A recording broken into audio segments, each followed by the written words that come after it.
वृंदावन बिहारी लाल की। बहुत से लोगों को ये शंका है कि पंडित जी मकर संक्रांति कब है। शंका भी वाजिब है, क्योंकि कुछ त्योहार ऐसे होते हैं जो तारीख बिल्कुल फिट रहती है। जैसे मकर संक्रांति 14 जनवरी को लोग मनाते हैं आंख बंद करके, और बैसाखी 13 अप्रैल को मनाते हैं लोग आंख बंद करके। लोहड़ी 13 जनवरी को मनाते हैं आंख बंद करके, ये निश्चित है। लेकिन कई बार क्या है कि सूर्य की संक्रांति जो संक्रमण काल है, सूर्य जब एक राशि से दूसरी राशि में प्रवेश करता है, जैसे अभी धन में सूर्य चल रहे हैं और ये 14 तारीख को मकर राशि में प्रवेश करेंगे। लेकिन दिक्कत यहाँ पर ये हो जाती है कि हमारा हिंदुस्तान काफी विशाल है और आसाम, कलकत्ता और बनारस साइड में क्या है कि सूर्योदय जल्दी हो जाता है, तो इसलिए गणना में थोड़ी सी दिक्कत हो जाती है। पंचांग विभेद के कारण भी लोगों में नाना प्रकार की शंकाएं हो जाती हैं। तो जैसे ऋषिकेश का जो पंचांग है जो बनारस से निकलता है, उसमें 14 तारीख को रात्रि को 9:30 बजे के आसपास संक्रमण काल दिखला रहा है। सूर्य जो है मकर राशि में प्रवेश करेगा, तो स्वाभाविक है रात्रि में जब संक्रमण होगा तो 15 तारीख को लोग बतलाएंगे। लेकिन जो देवी दयाल का पंचांग है, जो दिल्ली और पश्चिम भारत में जिसकी मान्यता है, देवी दयाल का पंचांग है जो नीमच छावनी से जो निकलता है चंद्र मार्तंड, तो इन पंचांगों में 14 तारीख को दिन में 3:06 में सूर्य मकर राशि में प्रवेश करेगा।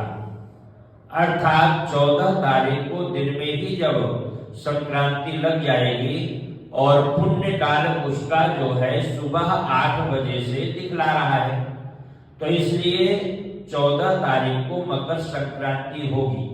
लेकिन बहुत से लोग जो ऋषिकेश पंचांग के द्वारा संक्रांति 15 को मना रहे हैं, उनका भी कोई दोष नहीं कह सकते हैं हम, क्योंकि कोई ना कोई आधार को लेना पड़ेगा। अब हर विद्वान या हर पंडित पंचांग को नहीं बनाने लगेगा या गणना को नहीं करने लगेगा। पंचांग कुछ विद्वान ही बनाते हैं, उन्हीं को आधार मान करके लोग जो है आगे बतलाते हैं। तो जो ऋषिकेश पंचांग उसमें रात्रि को दिखला रहा है 14 तारीख को, जो देवी दयाल का पंचांग है उसमें 14 तारीख को दिन में दिखला रहा है।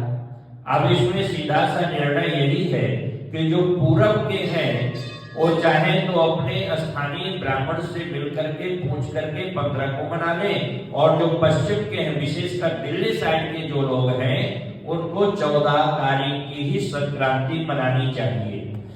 अब इसमें एक बात ये और है कि उसी दिन खटतिला एकादशी है। अब खटतिला एकादशी में बहुत से लोग शंका करते हैं महाराज चावल का क्या होगा, तो सीधा सा बात है कि चावल खाना वर्जित है। चावल खाना वर्जित है, अर्थात उस दिन खिचड़ी नहीं खाना, लेकिन चावल का दान करने में कोई दोष नहीं है।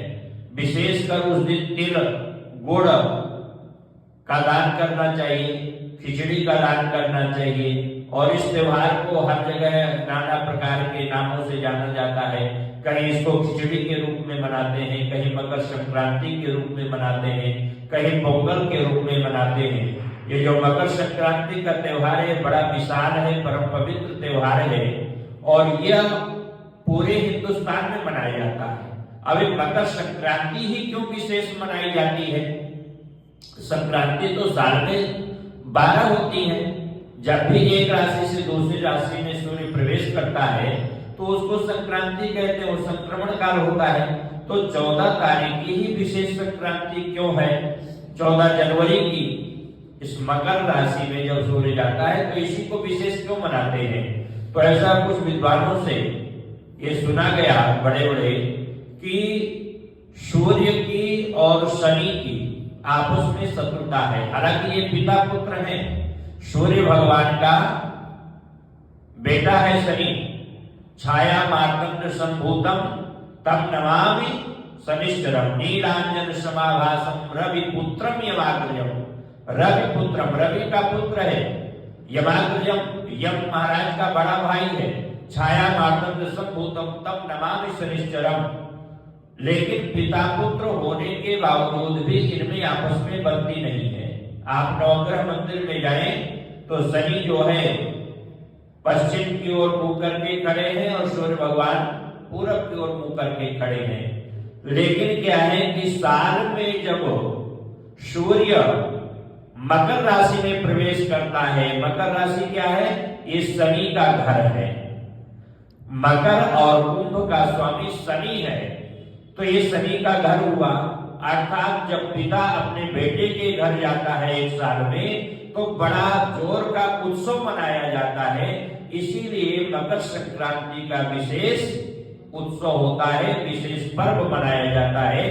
तो आप लोग मेरी बात को अच्छी तरह से समझ गए होंगे। जो मैं कहना चाहता हूं कि अगर आप पूरब में हैं तो भले ही 15 को मनाएं, लेकिन अगर पश्चिम भारत में आप रहते हैं तो आपको ये नहीं है कि कलकत्ता से माता जी का फोन आया कि संक्रांति तो 15 की है।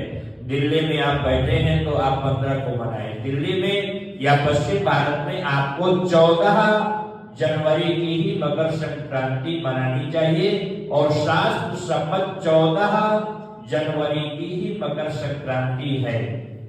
उस दिन आप चावल का दान कर सकते हैं, खिचड़ी का दान कर सकते हैं। चावल आपको खाना नहीं है, खिचड़ी खाना नहीं है, खिचड़ी आप दूसरे दिन खाएं। अगर खिचड़ी खाना ही है तो साबूदाना की खिचड़ी बना करके आप खा सकते हैं। जय श्री राधे, जय श्री कृष्ण। मकर संक्रांति की सभी को बहुत बहुत बधाइयां, बहुत बहुत शुभकामनाएं। धन्यवाद।